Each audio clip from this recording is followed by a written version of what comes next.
ring 1 di rektorat gitu. Jadi ketika ada apa ini mungkin bisa jadi inspirasi. Insya Allah berdiri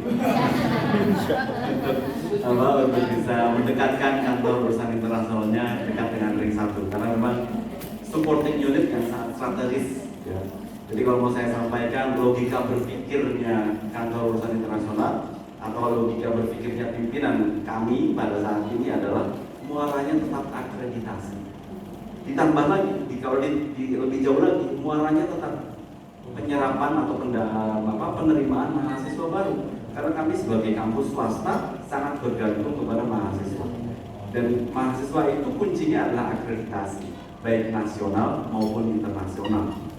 Makanya itu yang kemudian kita perbaiki dari aspek internasionalnya. Kalau kita kejar internasionalnya, maka kemudian nasionalnya itu sudah otomatis kita dapatkan. Karena standar internasional jelas lebih tinggi daripada standar nasional. Makanya logika berpikirnya sebenarnya sangat sederhana para pimpinan kami di Universitas Muhammadiyah Yogyakarta. Sederhananya adalah kita ingin penerimaan mahasiswa kita stabil sehingga apa yang harus dijaga yaitu adalah akreditasinya.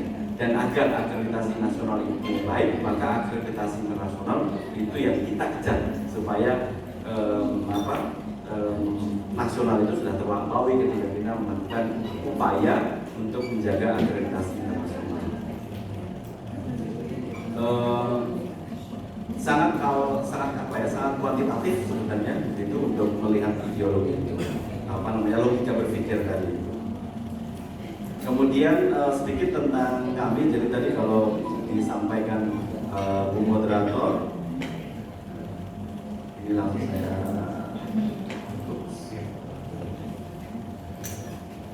nah ini jadi sebenarnya kalau pronunciation Spanyol itu sama seperti Indonesia, A, B, C, D.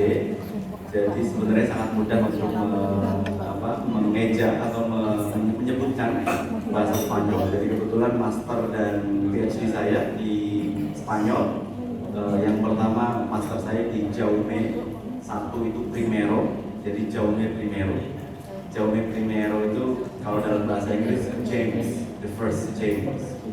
Kan bahasa Spanyol, bahasa Inggris kadang-kadang mereka punya terjemahan seperti Carlos dalam bahasa Spanyol, dalam bahasa Inggris Charles. Bahasa Cina, Korea pun demikian, mereka punya terjemahan biasanya. Jadi namanya Ming Pang gitu, jadi Jenny gitu. Jadi mereka punya terjemahan bahasa Inggris. Dan di Jaume Primero di Valencia, Castelló de la Plana itu satu kabupaten, provinsinya Valencia. Itu pas master itu sebenarnya saya juga kecelakaan datang ke situ Bapak Ibu. Ini biar nggak nanggung saja ya, jadi cerita pribadi. Jadi itu kecelakaan karena saya tidak punya bayangan ingin kuliah di Spanyol karena saya juga tidak hobi sepak bola. Jadi selalu yang tanya kan begitu. Spanyol pasti karena suka bola ya. Padahal saya nggak suka bola, jadi itu kecelakaan. Saya merintis mendapatkan LOA itu 6 bulan ke Flinders University waktu itu di Australia. Karena paling dekat gitu ya dan berbahasa Inggris supaya tidak ada effort atau usaha untuk mencari bahasa lain. Tapi kemudian ketika daftar beasiswa Dikti, ternyata saya diterima bersyarat. Bersyaratnya apa? Syaratnya harus pindah negara karena Australia sudah kebanyakan, kuotanya sudah habis katanya. Dikasih waktu berapa? 1 bulan. Tadi LOA saya mendapatkannya 6 bulan. Sekarang dikasih 1 bulan. Either you get it or you lose it. Jadi kalau nggak saya harus mencari tempat lain, maka saya hilang beasiswanya. Makanya kemudian saya langsung bombardir.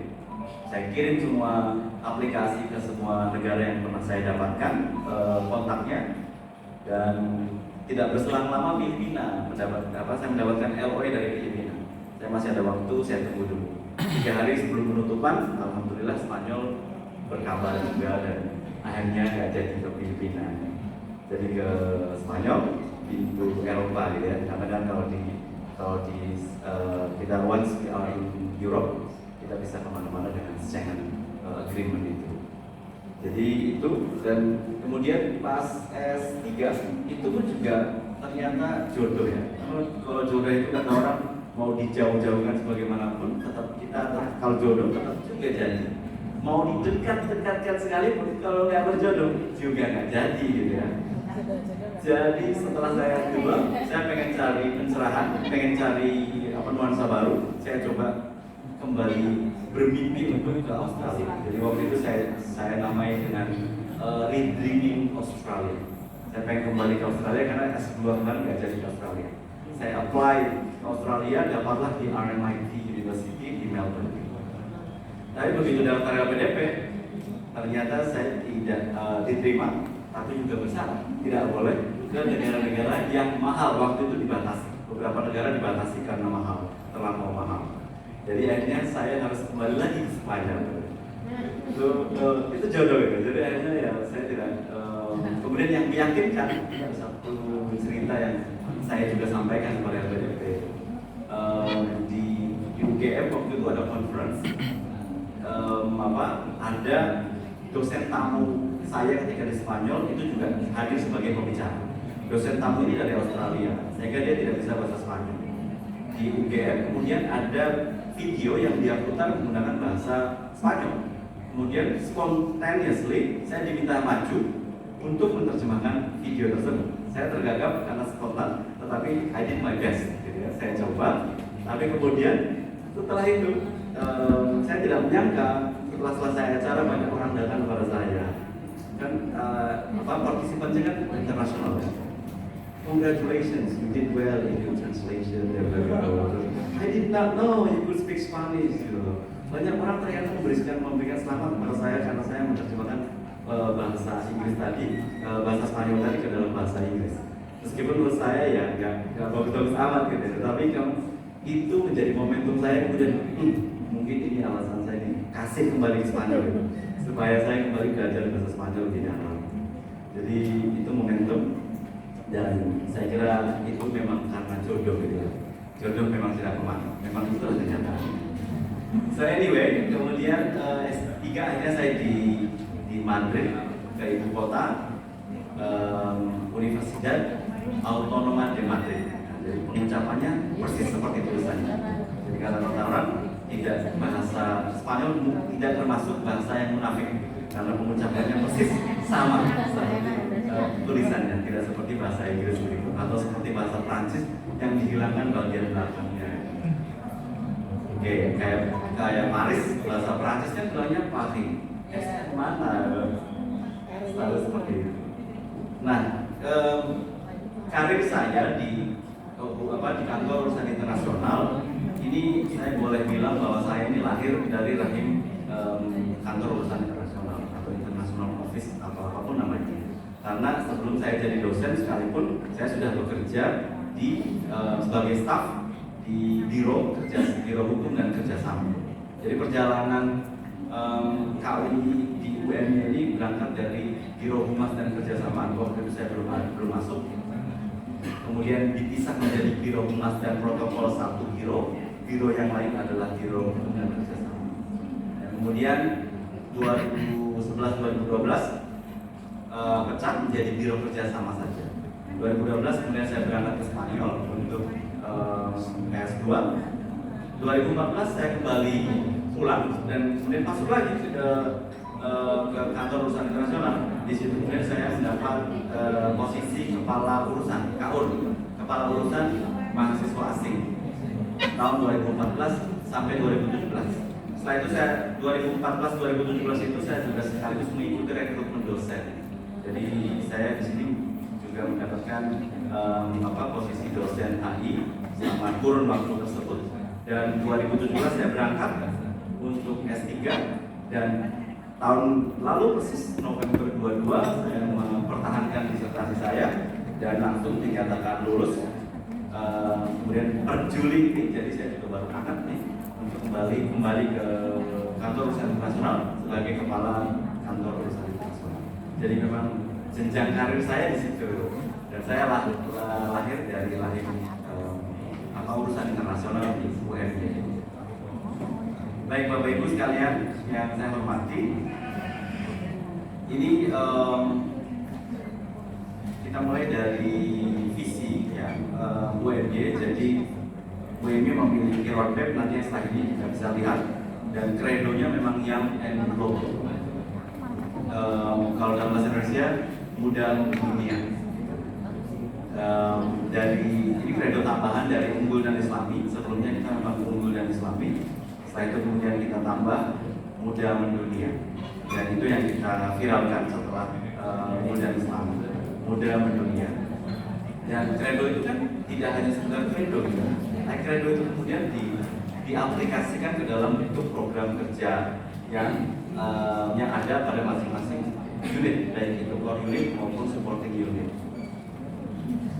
Dan ini karena ini nyambung dengan visi. Kalau di sekarang ini kan lagi outcome based curriculum ya, OBE ya, itu kan yang ini juga kemudian dimulai diaplikasikan di masing-masing prodi. Ini roadmap for strategic development. Jadi kita posisinya ada di 2020-2025 Research Excellence University, Leading ASEAN University. Jadi kita memang posisinya ada di situ.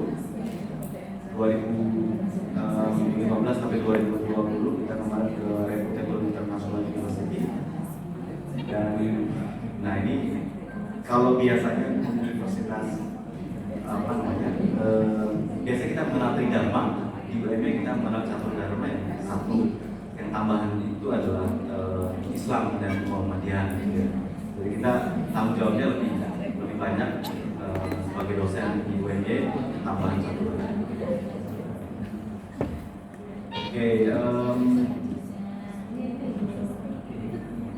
nah ini kita tantangannya berat nanti di 2025-2030 karena kita ingin menyasar ke top 100 under SQ ASEAN University. Jadi selama ini kita juga mencoba untuk melakukan awalnya kita tidak pilih-pilih untuk mencari partner universities di luar negeri, dan kita menggunakan berbagai jejaring. Misalnya ada jejaring yang kita ikuti, salah satu diantaranya adalah Association Universities of Asia Pacific (AUAP). Itu mungkin beberapa sudah sangat familiar. Itu saya kira sangat menggambarkan ASEAN Way. Jadi kita bisa berkolaborasi dari sana. Dan kalau saya menyaksikan bagaimana pertumbuhan urusan internasional di UMY itu berangkatnya dari AUMY, dari personal connection rektor kami waktu itu Pak Insinyur Dasron Habib. Beliau memiliki hubungan personal dengan beberapa asosiasi tersebut, masuk ke asosiasi, kemudian di asosiasi tersebut melakukan berbagai program program swadaya. Jadi ada program swadaya yang ditanggung oleh iuran masing-masing universitas. Jadi ada kompetisi, ada student exchange. Jadi awalnya dari sana. Nah, kemudian dari asosiasi itu ada bilateral. Jadi dan itu ternyata berlaku bukan hanya di United Nations atau G20 yang para negara kita tuh berkumpul dan mereka melakukan bilateral agreement. Itu berlaku juga kalau kita ada asosiasi internasional, kita bisa datang dan kemudian kita bisa melakukan bilateral agreement. Dan ini kita lakukan. Bilateral agreement pertama kita waktu itu adalah dengan SIAS International University. Waktu itu saya ingat sekali, saya menerima rombongan dari SIAS itu di Jakarta. Jadi SIAS pengen datang ke Indonesia, tetapi dia tidak hanya punya waktu sebentar, sehingga kemudian disarankan hanya bertemu di Jakarta. Jadi kami waktu itu rombongan pimpinan dari UMY juga menemui beliau di Jakarta di gedung Muhammadiyah di Jakarta ya, PP Muhammadiyah di Jakarta. Dan setelah itu kita berlangsung mulai mengirimkan mahasiswa 3. Itu pertama kali student exchange yang kita lakukan itu tahun 2011. Kita ngirimin 3, mereka juga kemudian mengirimkan 3. Nah, nyambung saja supaya tidak lupa bahwa memang tadi ada saya dengar Pak Rektor menyampaikan bahwa insya Allah Kediri ini juga akan membuka kelas internasional. Nah, kelas internasional itu sebenarnya menjadi kunci bagi kita untuk bisa melakukan student exchange. Kenapa demikian? Karena kita tidak mungkin hanya bisa mengirimkan saja. Dan mereka juga butuh resiprokal, sehingga mereka juga ingin mengirimkan mahasiswanya ke sini atau bergaining power kita kita ingin mengirimkan mahasiswa kita ke sana, tetapi kita juga menyiapkan tempat untuk mahasiswa mereka datang ke sini. Nah, kalau misalnya datang ke sini kan harus menggunakan bahasa Inggris kelasnya, sehingga kelas internasional itu menjadi penting. Kami UNY sudah punya kelas internasional 4 tahun 2011. Sekarang sudah bertambah menjadi 9 kelas internasional fully English. Karena itu menjadi kunci ketika kita ingin melakukan bilateral agreement. Kita mau mengirim, kita harus juga mau menerima. Kan? Tambah lagi, UMY kan kita punya student dormitory. Itu juga kemudian kita tawarkan sebagai daya tarik. Meskipun itu tidak berimbang karena mereka tidak memiliki dormitory, tapi kita sampaikan kita punya dormitory yang kita gratiskan buat mereka. Dan mahasiswa kita yang pergi melakukan exchange di sana sebagai daya tarik, mereka juga tidak dibebankan membayar tuition fees di UMY. Jadi UMY menggratiskan mereka atau menunda pembayaran mereka selama mengikuti student exchange di luar negeri.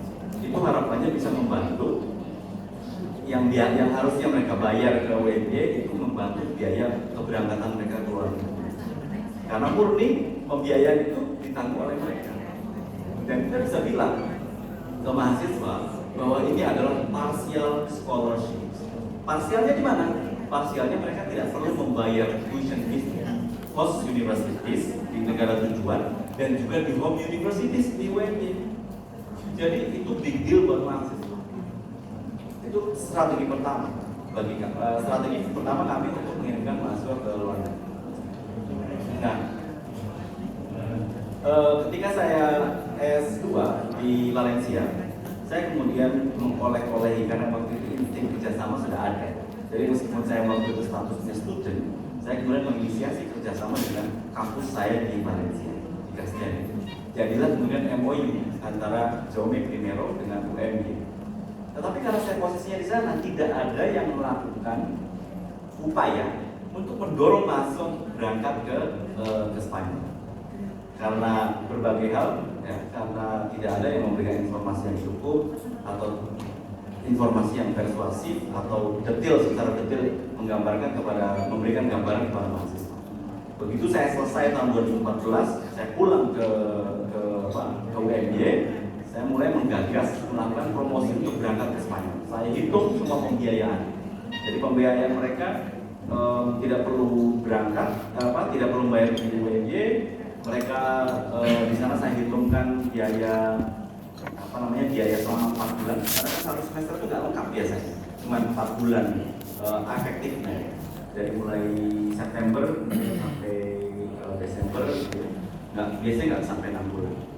Nah, saya sampaikan, apalagi kelas internasional itu sudah bayarnya mahal, sudah sekitar 10 juta per semester mereka bayar. Nah, 10 juta itu mereka nggak perlu bayar ke UMY, tapi mereka gunakan untuk berangkat ke sana.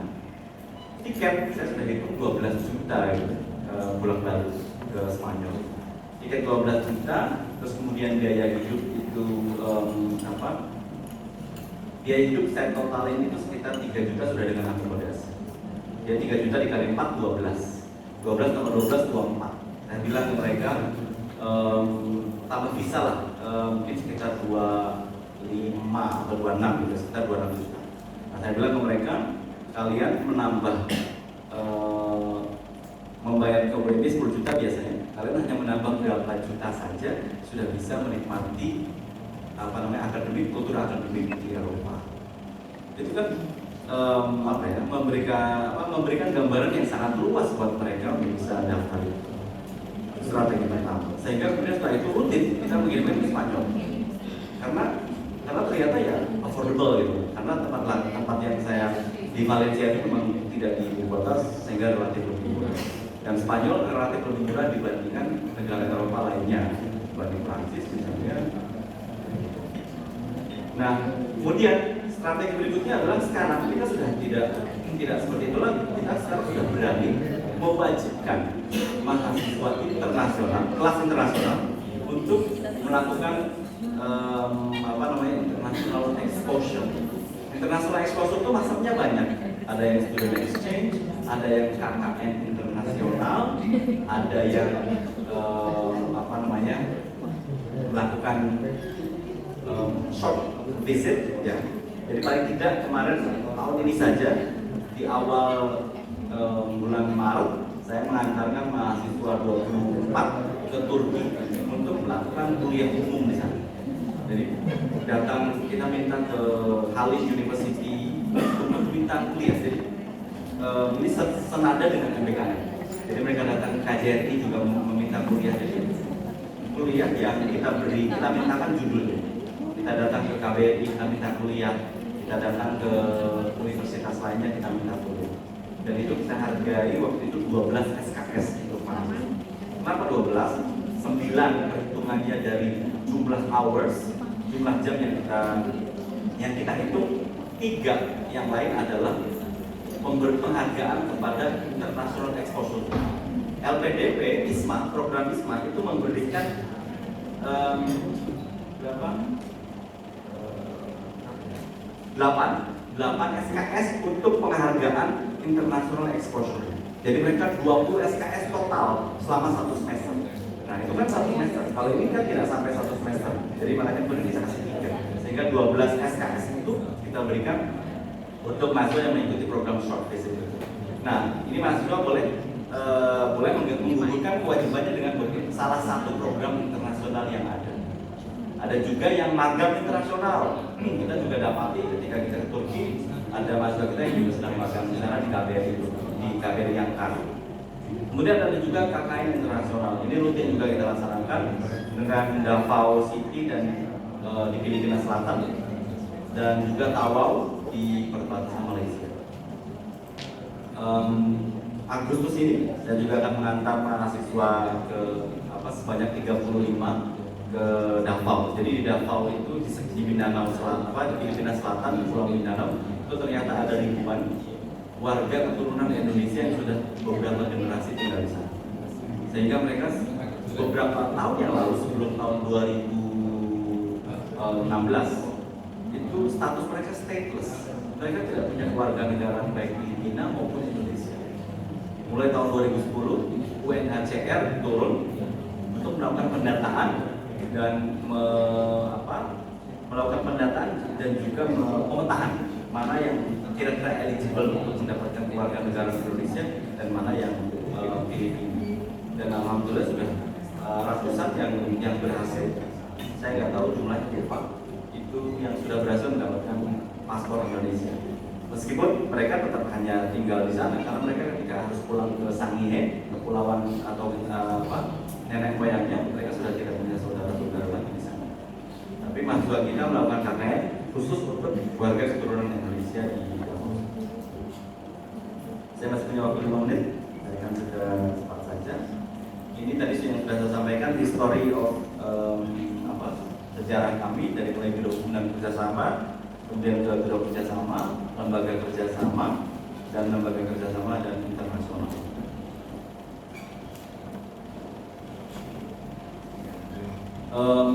Dan kami di bawah, jadi wakil rektor UMI ada 5 dan kami di bawah wakil rektor bidang kerjasama dan internasional. Dulu ketika masih menjadi biro kerjasama, kami di bawah wakil rektor bidang kemahasiswaan, alumni dan kerjasama. Sekarang sudah ketika menjadi LKI, kita di bawah wakil rektor kerjasama dan internasional. Jadi sangat spesifik pekerjaan dari wakil rektor. Kemudian ini gambaran di LKI, Lembaga Kerjasama Internasional. Jadi di bawah LKI itu ada Kadif Kerjasama Dalam Negeri. Dan kemudian Kepala Kantor Urusan Internasional saya sendiri. Dan ini beberapa isi dari kerjaan kami. Ada student service di hospitality, kerjasama luar negeri, kemudian di bidang akademik khusus yang internasional. Jadi ini kami juga mulai ada perubahan tren. Jadi sebelum MBKM, MOU luar negeri itu sangat banyak, sementara MOU dalam negeri sangat sedikit. Sekarang setelah ada MBKM, kita menjadi berbalik. MOU dalam negeri sangat banyak. Hampir setiap hari kadin dalam negeri ini mengeluh nih. Jadi ada terus MOU kerjasama, permohonan MOU kerjasama dalam negeri. Sementara kerjasama luar negeri kita sudah cukup banyak sehingga agak ngerem dan kita selektif untuk mencari yang kerjasama luar negeri. Dan ini beberapa IKS tanggung jawab yang dibebankan kepada kami. Jadi masing-masing unit itu dibebankan IKS, indikator kinerja strategis, dan ini beberapa IKS yang kami harus penuhi setiap tahunnya, dari baseline sampai kemudian target setiap tahun terus berbeda.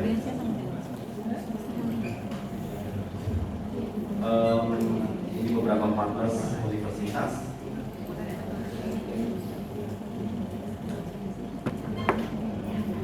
Ini Pak Rosid, alma mater ya, sangat banyak sekali, ada 26 ekspansionis karena sebelum saya kepala kantor perusahaan internasionalnya alumni Taiwan, Pak Yordan Benawannya. Jadi beliau memiliki personal, jadi memang hubungan kerjasama itu memang harusnya berangkatnya dari personal, karena kalau ada personal itu masih susah untuk bersama. Kami mencoba sekarang ini kami mencoba membidik top universities di Korea tanpa hubungan personal sangat susah sekali. Dari 15 yang kita kirimi surat, kirim email, hanya 8 yang menjawab. Itu pun menyampaikan bahwa kami saat ini fokus untuk mengoptimalkan kerjasama yang ada. Itu sebenarnya bahasa halus dari orang.